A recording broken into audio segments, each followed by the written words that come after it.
Shalom, shalom, peuple de Dieu, na pesi binombote, na kombo na Jésus-Christ de Nazareth. Lokumwezongela notre Seigneur Jésus. Lokumwezongela notre Seigneur Jésus. Mama Rebecca eko pesa bino joy Noël bonane na bino na baiba fetaka na baiba fetaka te mbula sika elamu. O Nzambe abombeli biso tozokota na bino. Pourquoi pas na mimoni fesi subomo na ngai. Lokumwezongela Jésus de Nazareth. Mama Rebecca eko tato la lisusu Nzambe abo santu o asali na bomo nanga. Ya omona tienzembo o asoki ete mena kufa kala. Parce que Nzamba bateli ngai abateli pe na bino lisusu mutu aza na témoignage na ye mutu ana nzela o ya leka mutu aza na bolamu o Nzamba asalela ye me ngai pe Mama Rebecca Nzambe abikisa ngai. Alors soki Jésus te mena kufa kala yango mona pusanaki liboso na bino mpona kopesa lisumu santo ya Israël. Merci notre Seigneur Jésus-Christ parce que Nzambe o abatela ngai na suicide na komela bakisi azwa lokumu pote azali Nzambe akorda ngai susu pema na bomoi. Azali Nzambe oyo abikisa ngai na maladie ya cancer. Aloba na ngai nabikisi yo na cancer. Esika notre Seigneur Jésus azali na oyo asaleli ngai lokumu ezongela ye na ye kokumisa lisu Nzambe oyo abikisa ngai na maladie ya mpese a permettre te se manifester ebebisa nzoto andeko na bino ya mwasi. Lokumu ezongela notre Seigneur Jésus na bamoma na nga ya fatigue ya bagrossesse na betela bino na banda okokobongisa champo te me nazobondela abi na oya na otelema wapi mais quand même ayaki pa mimonisaki pa alobaki na bolingo na ye wana bisika azali lokumu ezongela ye namona ye ndenge atelemaka namona ye ndenge atambolaka namona ye ndenge avandaka. Gloire soit rendue à notre Seigneur Jésus. Nzambe ya seconde chance bisika bakangelaka nga bikuke bakangelaka nga baporte afongola nzela esika nzela eza te. Aza Nzambe abikisa nga na l'âge ya 4 bana OVD TV bozwango na témoignage. Aza Nzambe oyo asalanga bolamu afana botama bundelanga bitumba naissance. Notre Seigneur Jésus, il est tellement bon, il est tellement merveilleux. Yango na mimoni sisusu pona otombo la gloire na ye. Lokumu ezongela Nzambe abo santu. Témoignage ya Sœur Rebecca ezozonga na ba chaîne mususu. Parce que bana ba chaîne wana ba vidéo nanga fo kende panza na sango parce que son na biso lokumu ya Jésus. Nzambe na bo santu na ye azwa lokumu. Na dimne volume leki makasi. Bolimbisa. Na kumisi Nzambe oyo na lobi soki yete menga na kufa kala. Soki yete menga na beba kala. Soki yete vinangeza nde naza lelo te bandeko nanga mwasi. Asalanga bolamu. Na eba mama biso akufa mbala moko, papa biso akufa mbala moko. Menga asalanga grâce ya kende kozonga. Eza deja bolamu. Eza deja likamo munene. Kozwa chance ya ko réparer na vie epesameli mutu nyonso te. Okufa na kati na masumu bandeko nangeza mabe makasi. Ke bandeko nanga yo mutu osalaka mabe na cachette ya kobombama mukolo okufa ozalaka yo moko yaya. Banzela wana botuna bato bakufa deja esprit bima baona nzoto bazonga bayebisa bino kotambola ba kilometre ba prince ndenge na ndenge ozotelengana. Yo moko mutu ozala te. Même lisumu ememi yo na nzela wana ozala te. Soki ezalaki ekobo mutu ememi yo na nzela masumu oke opratike ekobo yango wapi kuna masumu ezalaka te. Kuna nde eza bisika toke futa mutu na mutu ake futa misala na ye ndenge alobi na mokanda na ye na Apocalypse 22 ke oyo azosala malamu akoba kosala malamu oyo azosala mpe mabe akoba me ntonga na koya na oye na mutu récompense na ye. Eske koya mwana Nzambe yo ozalaka na se na moyo oyo bien yo komikendele. Alors tongo yo komikendele kende na misala malamu ekompani yo tambola malamu banga Nzambe liwa ezali ezaka te enlèvement tongo koya mais liwa pesa enlèvement moko enlèvement tozaki na famille mais yo kebi so to mono lisu te tozali su na connexion na yo te soki Nzambe ote mais nakola te nakufa na mabe mais eza grâce ngolo. Alors toyeba nini tozosala, toyeba ndeni tozotambola, tobosana te kozongela parce que alobi na mokanda na ye na Psaume 7 atombokelaka baoyo baboyi kozongela ye. Totikaki Nzambe fu tozongela ye, otikaki Nzambe fu ozongela ye parce que na mitiaka na kati parce que naza dine te liboso ya Nzambe na nga. Mais tant que être humain akosala pe mabe to erreur yango monaka nayebisaka bino nyonso ya ngai. Nakoki kobombela bino te un jour boyoka mama Rebeka akufa bato baloba o toloti servante na bino wana azozika na moto azotelenga na no ngai na bino tolukaka Nzambe ya bosantu, le créateur de toutes choses, mokonzi ya l'univers. Nzambe offre biso vie malamu lisusu, apesi biso su opportunité ya komona mokolo ya lelo bandeko na ngai. Mitala tobongisa na Nzambe na biso, kanisa malamu tala bisika okui nazotala bisika asalanga bolamba bon souvenir na benga yango bilembo to nasambela nayebisaka ye eza bilembo tia kati na ngai. Nzambe aboyaka mutu te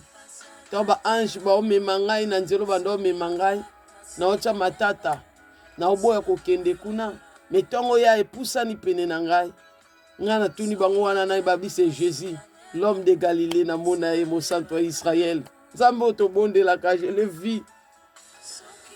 balobi na nga c'est Jésus. Sikoyo nabina kende pa na ye tellement nakende muta masumu ndeko nango kopusana pe na Nzambe te soza muta masumu. Mais baange balobi non okokende kuda te. Mais le bon Dieu alobi moko te, alobi venez à moi vous tous qui êtes fatigués, je vous donnerai du repos. Parce que quand on a l'ingénieur qui est lié de tourment, na yebi na ngai te. So batu balobaka faire existera déjà fongwa mai na yebi te. Mais kuna po biso to yebi na faire fongwa mite. La chose kende wana ngana ndomo na matatu na ndota afwe na ngwa na lieu de tourment. Kuna kufa ki muyibi, muto alokuta na kosa lokwa mai ya omela. Muto ekobo, na na kati ya masumu ekobo. Alors Nzambe aza bien. Apusani pene na ngai ye moko apesi ordre batika ngana kende pa na ye. Nzambe alobi zonga etika muyibi oyo bayembela nga nzembo wana ye wana moyibi Rebeka moyibi. Nakumisaka Nzambe nayoka soni te, soni fo ezala ya ngai parce que alobi soki boyoki nga soni nga mpe na oyoka bino soni bolamu oyo asalela nga nakoka oyokela soni te nga kuna mona yango bien to na oyoka soni ya makambo nasala. Mais ezobimisa gloire peke mbonguya na ye parce que mona que soit oyo zali eloko moko te koko pekisa ke Nzambe asalelo to akangolo to apusana pene na yo. Vraiment ndenge apôtre Paul alobaki azaki kolia na bato mabe andai koluka bayeba Nzambe ezaki ya solo. Nzambe apusana pene na biso bato tozaki ba malade tobika oyo aza guérison soki aye pembe na ondo kozwa lobiko. Soki ayokeli yo mawa nde okobika tala veva neni ayokela ye mawa mwana ya bika nabika na l'âge ya 4 ans nabika na cancer azongisanga na bomoi de nouveau na vivre na bino boyeba ngai napesi bino mbote mboka oyo tozokende sika ane oyo tozokende sika tokende yango malamu. Donc parce que tosala ba voyage tokeba mboka nga na voyage mama Rebeka nga na okende nga na États-Unis mama Rebeka nga na okende Congo kende malamu. Mais Nzambe na bomo abatela moko na misala oye azosala peke liboso. Donc soki Nzambe te nga na kufa kala soki yete nga na beba kala soki yete vi na ngeza nde naza lelo te parce que bato alukaki liwa na ngai mais Nzambe apelisela nga mwinda bomo. Webi botanga Bible ya Job, botanga Job 33 omona ndenge Job azo expliquer alobi namona yo ndenge opeliselaka bato mwinda bomoi soki Nzambe aboyi mutu akufa Nzambe akopelisela mwinda bomoi na osambela betanga mwinda wana bandeko na nga pa na vision na omona ngo penza na mona bina ke bimisa wana séjour de mort tak batindaki de molimo ekende avant mais Nzambe ake kozwa nga lisusu kuna azongisinga na bomoi. Aza Nzambe afongolaka mai ti lelo na biteni mibale na yebisi bino parce que namona ndenge afongolelanga mai na otuna Saint-Esprit ke nanga wapi mai pena na simbi boye bandeko mai na simbi pe koto na oka mai me na okita na se na mai me aza nzambe azongiselaka biso oyo tobungisaki vraiment yo moto ozomitungisama mpona mwana ngai na oluka azala bien maza bien te nalingi atanga baklasi alingi kotanga baklasi te nalingi azala mutu me nzela azomemama nazomona ta projet moko te to nzela moko te kuna ya avenir ya malamu yango wana nde ntina ya témoignage ya sœur Rebecca eya mpe ezongi lisusu na bachaîne ya OVD TV te parce que bana OVD TV balanda témoignage nanga de A ya Z me kuna na kosote makambo mosusu malgré na kotiela bino yango awa me yo oyebaki mama Rebecca sote awa tanga betela biso aloba awa likambo boyi me awa sote yango Bible elobi chercher l'épée chercher la paix yo wanga chercher l'épée comme épée oyo babundela bitumba chercher la paix ça la paix mutu moko otamona notre Seigneur Jésus alors na beti yango na beti bapartout eza l'essentiel oyo koki koede mutu pazwa kimia parce que témoignage nange eya mpona kosunga bamama oyo baza na bana baomitungisama bamama bamonaka ça va pas mais like na bango ezala na nzambe mage mama na ngai ke ya moni délivrance na ngai te bino mpe boza bamama na ngai lelo bomoni délivrance na ngai ntango bolobaka so na biso mpe lokumu na nzambe parce que bomoni délivrance ya mwana na bino na baoyo baza bamama na baleki mpe bamoni délivrance ya na bango ata baleki na ngai bamonaki yango te donc nzambe azwa lokumu bamama na nga bobatela kimia bozala nde na confiance kaka na nzambe parce que mokanda eza ezoyebisa biso ta citation nyonso me to perdre espoir na biso te vraiment bo perdre espoir te na bitumba na bakomba ya bana bino parce que diable soki akoki yo te aosimba bana aosimba mosala aosimba nyonso oyo azomona ke oyo eza yo lingaka alors botia toujours elikia na nzambe parce que nzambe aza na makoki ya kokangola mpe ya kodélivrer parce que mokanda nzambe ezoloba cheval est équipé par le jour de la bataille mais la délivrance appartient à l'Éternel. Mokanda nzambe ebisi biso lisusu que les ténèbres ne régneront point toujours car le fils de l'homme a paru pour détruire les œuvres des ténèbres. Regardez Jésus elle a paru dans ma vie akangolanga na molimo mabe ndenge akangola fude gadara alors molimo ezali kobundisanga bitumba nde naza sikoyo ya kokoka bongo sikoyo me nzambe abosantu alatisanga elamba asokolanga na bolingo nde bandeko azwanga na potopoto afongolanga misu na mona ndenge azwanga na potopoto asalanga na mona bisika ye azwanga yango alingaka nazala orgueil te alinga jamais nazala orgueil amemanga ntina bible ya proverbe mpo ateyanga kaka apesanga conseil oyo ya kosala na bomoi nanga bino nde bato bokoloba me ngai te nakoki koloba yango parce que aza nzambe oyo alingaka baorgueillese te yo bomona mama Rebecca aza simple nazalaka bien na bino mpe nalingaka bino parce que abi aimez vos prochains comme biso moko nde tomilingaka yo sisa en français parce que nga mpe mabe na nga nde nabangaka français il faut pas nabangaka ye tokendaka na ye bongo parce que so naobanga ye na olobi ete bino bandosisa so naobanga ete tondokeka bona mabaku bino bobongisela ngai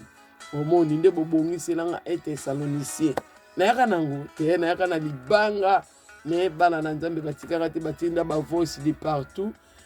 mama Rebecca balobaka boye te balobaka boye je vous aime beaucoup parce que boyedaka ngai lelo mpe nakoma na BBC Thessalonicien ndenge naloba nalobaka kala parce que utaka mpa na ngai bino nde bobongisela ngai je vous aime beaucoup nalingaka bino mingi soki nzambe te biso toza te soki nzambe te biso tokufa kala soki nzambe te me toza na bomoi te me grâce na ye mpe bolingo na ye biso toza na bomoi alors nzambe wana akumisama netolama mpona bolingo na ye ezanga suka oyo ezanga limite apambolama mpona bolamu na ye vraiment na oyo asali mpona ngai nakoki kobosana te napesi ye merci lisusu ndenge amonisinga mikolo namona te uta na botama ndenge alekisinga mikolo ya kala oyo nakotikalaka jamais komona na bomoi na ngai lisusu me azali nzambe asali ngai tobinga na bino toyebana yango wana omoni bavideo ezozonga lisusu na chaîne oyo bainvitaki mama Rebecca mpona kotémoigner na chaîne ya Pyramide News esika oyo nazokende kotémoigner nzambe abosantu kuna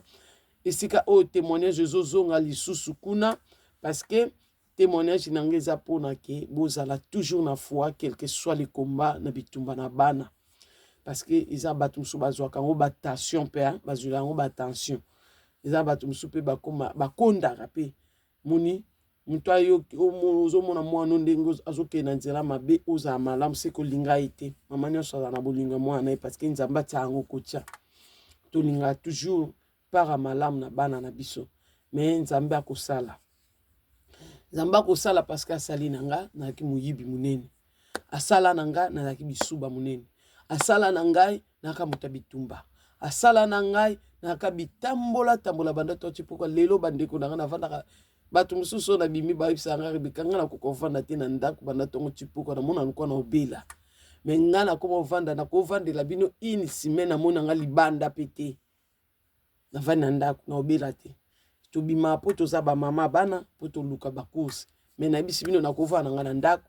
na obela na nga te na yoka mabete mais na kala nazaka na vanda na ndako na ndola mga 6 heures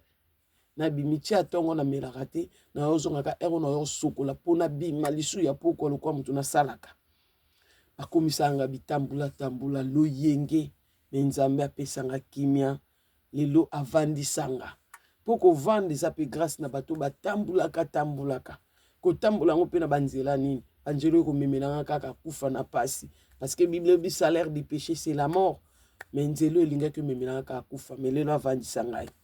Alors nzambe na biso akosala joyeux Noël babonani malamu bambula esika malamu donc nzambe na biso tozobondela akokoba toujours na kosala grâce pengolo yango na pusanaki pene na bino mpona kosignale bino bana OVD TV batémoignage ezongi na kozwa mpe na kotiela bino lisusu awa mais na koleka na grâce ya nzambe soki apermettre parce que place naza na bana ezosimba te mama Rebeka sala bavideo to ate atwa mimonisa liso liboso na bino ndenge ezalaki liboso mais nayebi ke nzambe oyo biso tobondelaka aza nzambe abongwani te ilele même hier aujourd'hui éternellement ndenge asalaki liboso akosala lisusu tokomona na lisusu nzambe akosala bible biso ki apesa etumbu te papa ni apesa etumbu te na moto oyo alingaka to mosusu tosumbukaki to mosusu tosalaki mabe mais nzambe na biso aza na biso toujours aza kokorige biso parce que mabe to kopeshe bana nzambe ezalaka ekobo te okoki kosala likambo na corps nzambe te epesi nzambe kanda so boyebaka te okoki kosala likambo ko molimo mosantu mso asiblaki yo yokaki te epesi nzambe kanda asilikeli yo pa nzambe ko mabe ezaka te na sala ekobo mabe ezaka te na keyiba mabe ezaka te na banda kobunda to na finga bato te nzambe azaka na conduite na ndenge amemelaka bana yalinga basali na batosa pe basala kaka ndenge yalingi Jonas asalaki masumu ya ekobo te parce que bato mosusu na raisonnement na bango so bayika ekobo masumu akelo aseka akoisamaki te biso to bato so tokoisama te na age tokomi na so tokoisama na ekobo te wa même mpe nzambe olobaki vraiment bana on changeara te to basali na ye nouvelle génération otambola te ndenge ezalaki kala mais kozalaki na place moko alobai na sala bunga na sali boye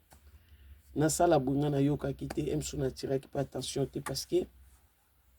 eza na bavie mosusu tovivre mpe bamakambo mosusu ozolekisa yo mo mwana nzambe oloba c'est pas normal nzambe na nga nayebi ye nayebi ndenge asalela nga nayebi question nabondeli ayokaka nga mais pourquoi oyoka nga te na likambo oyo to pourquoi ayoki nga me asali te na likambo oyo parce que mutu nyonso se posera ba question ntango aza na intimité na Saint-Esprit to na nzambe na ye mais so nzambe afongoli yo miso atalisa yo miso acte moko oyo osalaki même so yo oyebaki te ke yo osali yango eza mabe mais nzambe atalisi yo mais na bosentete na ye aotika obongo te na selon sa propre parole aotika obongo te femme mon esika moko bo pour faire comprendre yo acte moko osalaki parce que faut akosenga pardon mpo nango bongisa na ye nzambe akesaka masumu te na bana ye nzambe abimisaka masumu na biso polele pour te tout se repentir toujours vie éternelle dans ce sang. Parce que ngande façon na ngana lobaka na linga te bo prenez ba regard te maman Rebecca même langage na ezala quoi ba paye même façon de parler ne quoi muta masum te ngana vana bino ndenge to zalaka na ko ya ko laksa bino te vi moko bonaza nango te lobi bolala bolamuka boke lotanga na lie de tourment non non non non non lobi bo mona na sala ya nzambe na hypocrisie bo mona nga mama na kufa ma mona nzambe te nde mona ka na za na bino pembe ndenge nzambe asalanga ngulu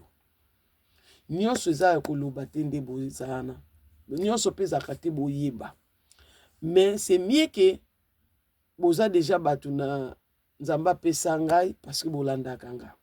moto na moto aza na bato na yo nzambe alokaliza atia pa na bango na nzela na ye ke bayokaka oyo nga na tie na monoko ya moto wana alors nakoyela bino vi oyo naza nango te ke nalakisa bino vi oyo naza nango te soki bongo makambo Job ekomele batiango na Bible te mwana nzambe fo ayebaki to wana bamomo totraversaka na bamoma na mpe motu mosu akoloba oza nzambe to tika nzambe to nzambe aza su na yo te me nzambe alingi alekisa na moma wana na etape wana na moto yokanisi ke so olongwe awa mbala mo nzambe akoti yo awa mpe mama osimbi no fo ateya yo fo alakisa yo mabe na yo fo alakisa akorge yo alakisa nde balobaka alakisa nde basalaka mosala asunga yo mpo kenda aza papa eza ndenge yo opesa éducation na mwana akorge yo aide yo eza na badanse mosusu nazalaka mosusu tobinela nzambe na kati ya adoration mwana badi obine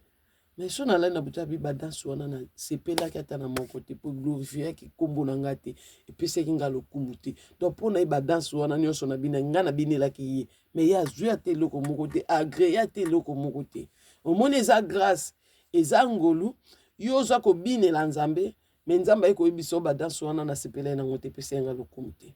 ekosala ngai Rebecca na changer prochaine fois to na obinela nzambe nayeba nini alingaka te eza mutu mosusu ata obinela nzambe abinika bongo ayebi te so nzambe asepeli na mabina na ye ayebi te nzambe so azwi nkembo na mabina na ye yango mona naka oyebisa bino nyonso parce que kokomema mpe na dimension molobi papa bonga nde na bina kaka jamais okorja ngai oloba jamais na ngai mabina na ngai eske pesa ko lokumu eske façon na ngai nde nayembelaka façon na ngai nde nasambelaka yo eske pesa ko lokumu eske ozwaka nkembo eske osepelaka mpo nzambe asepelaka na betela bino mokomso aloba nazosepela no makasi mikolo donc talaka moto aloba nazosepela no makasi mikolo wata naopesa batémoignage na ye lokumu ezongela ye nayebisinga naosepela no makasi mikolo siko avant eske naosepela na nga makasi te omoni nde okoyeba sikobi siki avant andosepela na nga me makasi te mikolo naosepelisa nzambe tika nakoba kosepelisa ye omoni yo omoni ata na katikati ya butu na kati pongi na ye kotémoigne parce que azalaki kosepela andai kozwa nkembo na témoignage oyo nalaka ye so na nga lokumu na ye nde omona anayaka koyebisa bino vrai nga mpe kati na nga po te yo mpe tomoni mabe mpa na nga fo yebisa nga ti bongo yo otika nga nake na libulu na mabe wana ate mama Rebecca nde ser nanga moko aloba Rebecca mpe yo oza mwa mwasi bimisaki mwasi mwa langage mwa tendresse même nini omoni nga frère nanga moko mpe abengai ngai esenga bi nalanda na témoignage no meki yanke ezalaka na kati ya batémoignage na yo omoni eza remarque parce que ngai mama Rebecca nakola na balabala fu boyeba yango keke so na ndola na ndako vi na nga mobimba de A Z journée na nga endo passe na balabala nazaki otambola nazaki na loyenge nazaki obaka lokwa Jésus talaka José de Londres na tambola siko mwa mosa tambola bongo na banda koloba bongo soki nzamba azwa nga te to musu plus tard na lingana koma nani ozomona point d'interrogation parce que nandai kobimisa penda ki mobali nazobaka na loba langage ya bayanke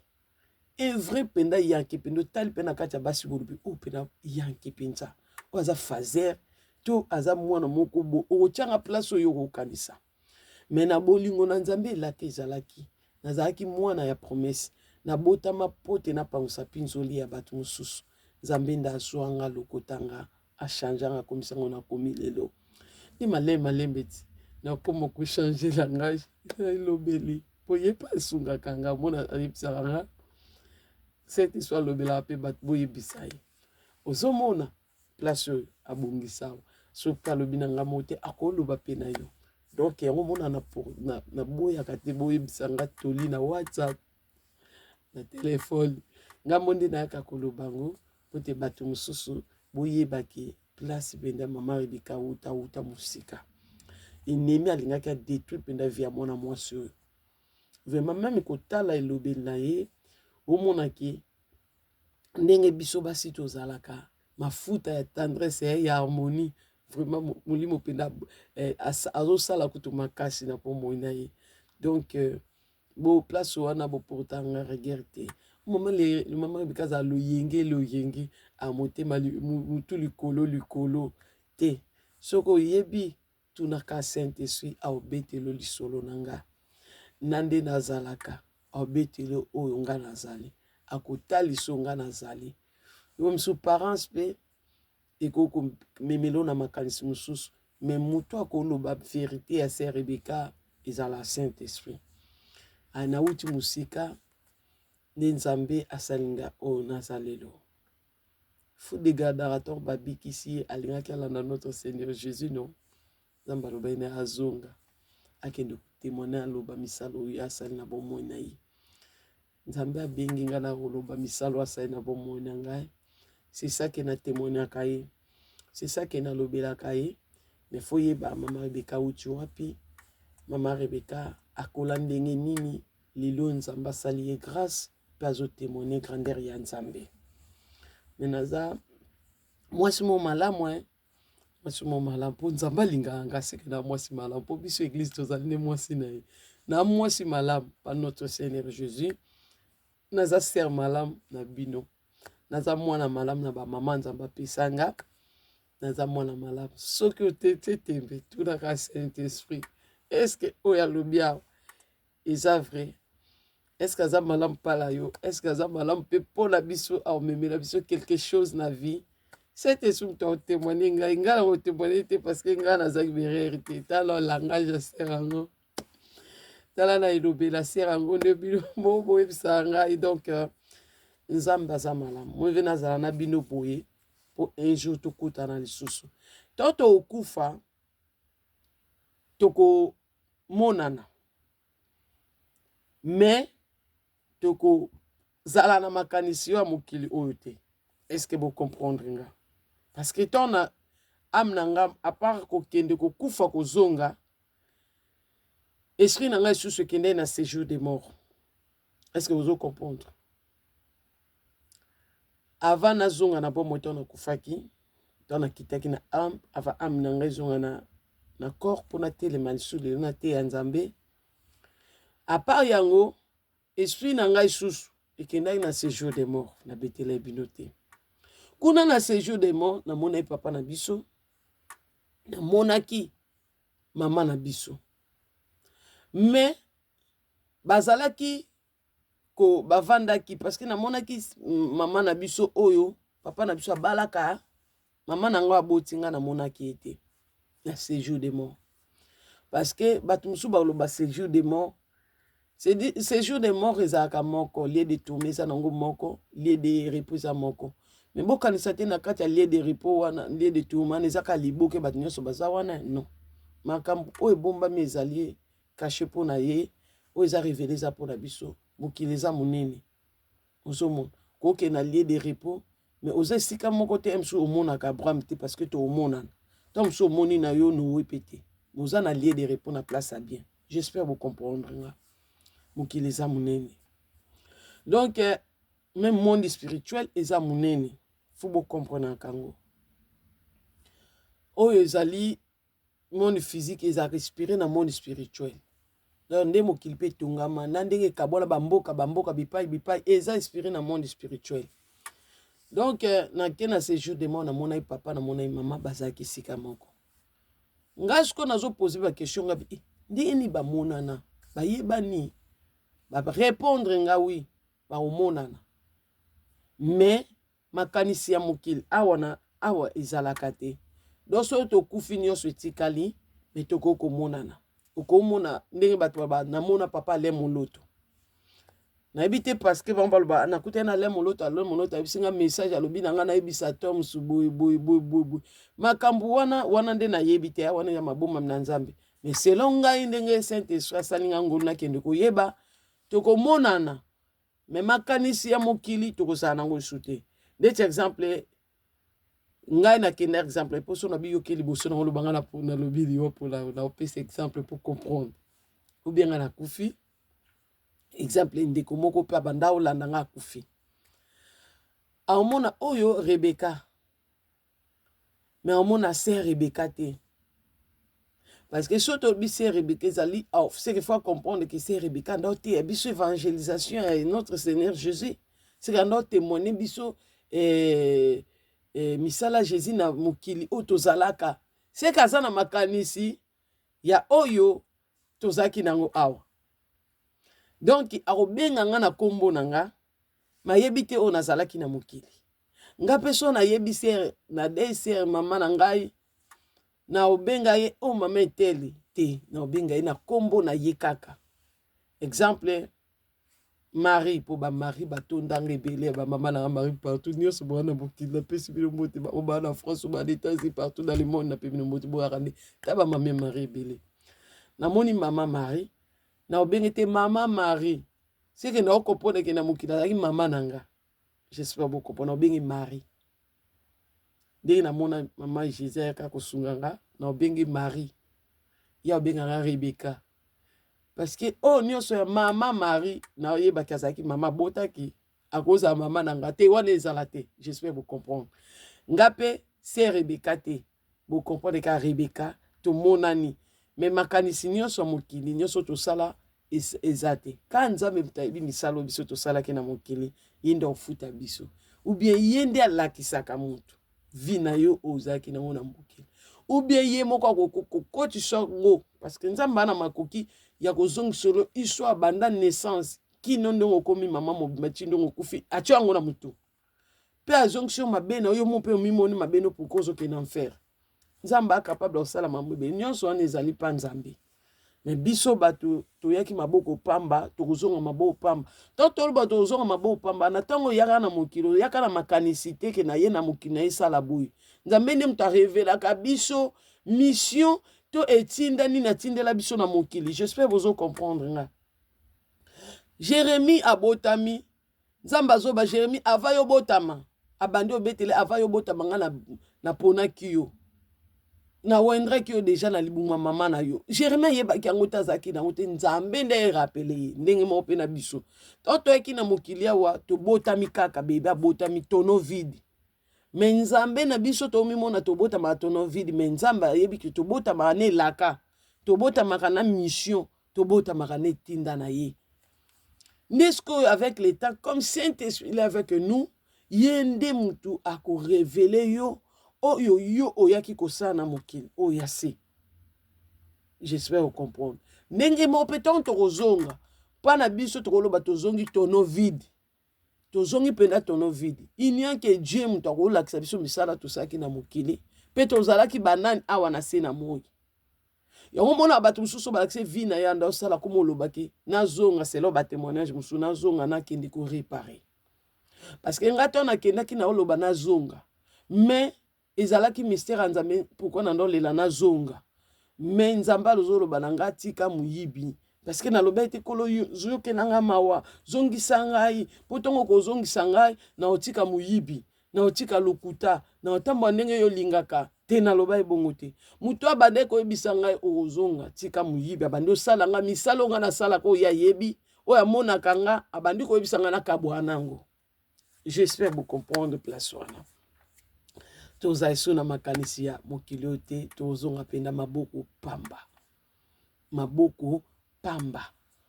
kaka ye Nzambe muta yebi vitu sali na mokili aoza na makoki ya kozongisela biso yango tomona to yeba pe kopekisa yo soki oza na chance ya kozonga na mokili yo te mutu okisa repentance limbisa ngai pa na ye kuna repentance eza suite eza awa na se parce que awa oza na conscience awa kuna oza kwa mutake inconscient okufi esprit na yo bimi na nzoto nyonso etikali enveloppe na makambo nango nyonso etikali yo oke bongo. C'est ça message. Ezate ke tokokufa tokoyeba no c'est Rebecca. Oh maman Rebecca anda oyembela biso to bando te ya biso non wana ezalate. Na ebite bato bakenda oloba makambo na so bazwaka ngo wapi. Mais molimo onga na sambela kabino onga na betela bino ni solo parce que la télévision to kaka mo to nazaki na ndo comprendre to molimo on lobelanga. Bino nde bana na nzambe boye bakate ke mutu atambola na molimo nini. Besprit mabe baza besprit, baza milimu. Mutu so akufa comme molimo. Mutu musu molimo ya batu bakufa ba yebisaki makambo. Mutu musu asolana ba wei. Ba milimu pa na ye. Molimo abande ko faire comprendre nga kaka mo. Biso to na molimo mo santo.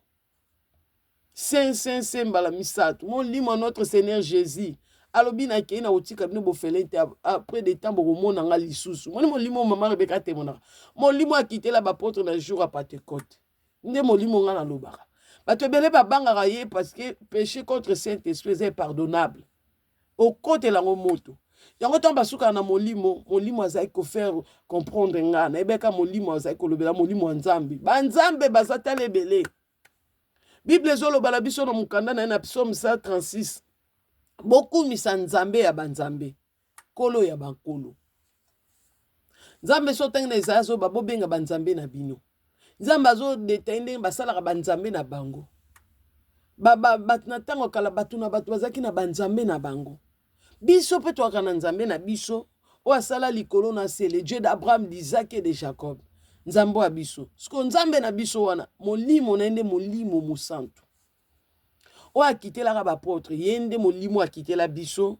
Yende mutu asala rato yeba mabe to sali na malamu to sali. To réparer na nzambe. To zongela pe nzambe. Atal sabse ska to koya ki to bongisa. Pour rien n'était possible na nzambe. Muko musu to kuta na Saint-Esprit. Na bete mino de na mona ye.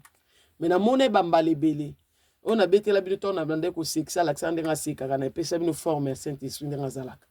Mais muko musu so ayezo nga to solula. Suko nga na oyebise bon suko mutu ngo nyoso nozo sala ka mabe.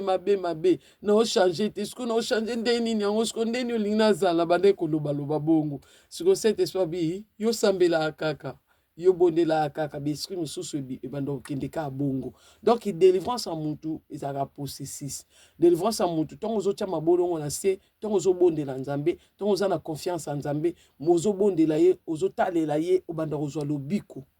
Eza lokola maladi, ndenge yaka na mipepe. Eya lokola ba période, eya lokola ba moment to traversaka. Banguna pe ba omono ba obwakelo ba flèche. Ba obundisa yo. Nzambe pa okangolo tioko kufa obanda ozwaka délivrance. Parce que bato ba otika obundisa te ba otika ko mekote. J'espère vous comprendre. Na kati ya kobondela mutu akozwa lobiko. Eza kate ba tia loboko na kati ya kobondela ka nzambe mabolongo na seto bikela ngo na ba cancer. Pasteur terre nga moko na mabolongo na se maboko likolo na bondeli na mikabi na leli na makolo na ye na sengi lisungi na ye bakite déjà place wana cancer wana fait ba tchaka nga ya kocha po memanga na liwande ba tchaka mama na nga maladi ya kocha po memanga na liwa batongo babetaka na molili mais nzamba lobi na bikisio na cancer abikisanga na ba maladie ebele parce que posa mokili anda banga na tato la nzambe kana moni sata lingaka te soki to pesi nzambe promesse to réaliser yango parce que biso pe nzambe aza na projet nzambe pa pesa biso bilaka mwana na nzambe pa pesa nzambe laka ke soki okangoli ngai ngala kokumisa yo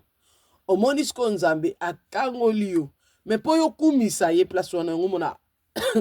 excuse alati soni on a kokote maliboso abatuté na loba mais yo pesa ke promesse soki abikisi yo akangola yo soki ya sali musala na yo po sala par na yo par na biso wana nde nemi alingaka te tokokisa. J'espère vous comprendre. Tika nzambe apambola bino nayeki kosouhaite bino mokolo malamu ba joyeux Noël na bino nyonso parce que na ndotindela bino na message bato musu na bongisa ba numéro na bino mais bino bozongisa ba numéro na bino ba obalingaka nga mais nayeki kosouhaite bino nyonso ba oboyambanga bosoutenanga bosalisanga bokabelanga bolimbisi bokabelanga boyedanga na momo nazaki nango na pasi. Donc bino nyonso place bozali na souhaité bino ba joyeux Noël. Ba bonne année na bino. Malgré biso bana nzambe to fêtera na biso ba fête nyonso te pesa yango pe permettre. Mais mbulo tozo kende ya sika to kotango malamu ndenge nzambe accordé biso. To sala lisu malamu bisiko to bebisaki to bongisa na ye. Bisiko to tikaki ye to zongela ye. Donc to salela nzambe na vrai biso. Donc to salela nzambe na hypocrisie parce que batu auto la kisa bonzambe bango ba oyamba bonzambe ba opika. Mais biso nde basali nzamba oloba musika nanga na tika la oyeba yo te parce que na part na yo dans les choses na crête na yo utamola na ona kubanga yete po linga ki yete. Po soko lingi o linga obanga yo to se po linga loba ne po tchona misala. Donc biso nde batu na ngambo. Alors biso ba servant de Dieu biso basal to tambola no banga nzambe na vie na biso pembeni place o bandimi ba mona randete biso peto banga nzambe pote mukulu to kokufa ya yamba biso David azolo bango ata ba papa monkili ba bwaki ngame yo okoloko tanga ovandi sanga na ndako na yo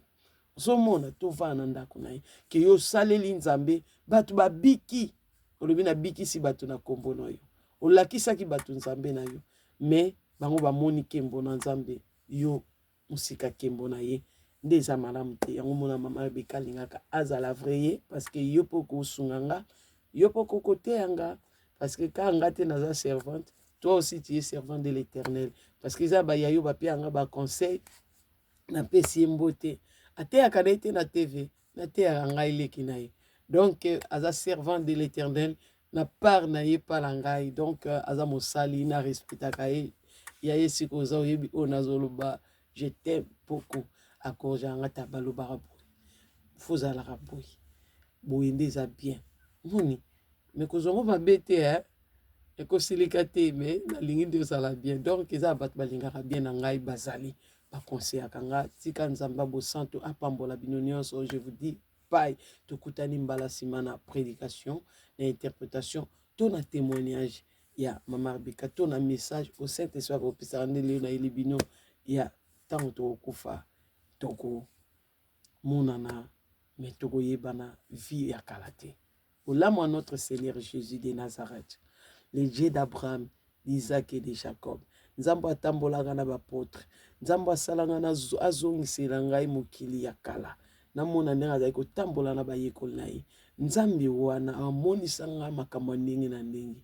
boyokaka œuvre de la croix nafungola mapata namona ntango ayaki na mokinde bakaki na ekulusi namona ngo aza nzambe amonisaka biso makambo toyoka tomona ndenge elekaki aza nzambe monene mpe nguya mpe atonda na bolingo mpe na mawa na ye vraiment tona mitalaka conduite nazalaka nango natali oyo nayebi na part na ye na oyo alakisa ngai vraiment alakisaka bolingo vraiment alingaka nga parce que alobi soki bondimi te na oyo naza koloba me na misala bondima vraiment misala na ye ndimisa ngai misala na ye nde nzembo na oyemba misala na ye nde eza baadoration biso tokoadore nzambe parce que bozwana bachanson ya adoration ya témoignage ekomi na nzembo donc tokoyemba nzamba bosanto lokumu ezongele kana mongongo munene tokoyemba moi bato bayiba oyemba te bakoyembela Yesu parce que Bible elobi bikolo nyonso bokumisa Yawe mabota nyonso ya mokili boyembela ye pamba te alingaka biso mingi bosembo na ye eza na suka te alleluya bokumisa Yawe soki tokumisaka nzambe mpona mingongo na biso ya kitoko te tokumisa nzambe mpona misala oyo ya sali na bomoi na biso oyo biso tomoni toza ba témoin na yango nde yango tokumisa ye nzamba bo santo apambola bino je vous aime beaucoup vraiment na linga bino mingi ne boyamba ngai na linga bino bye.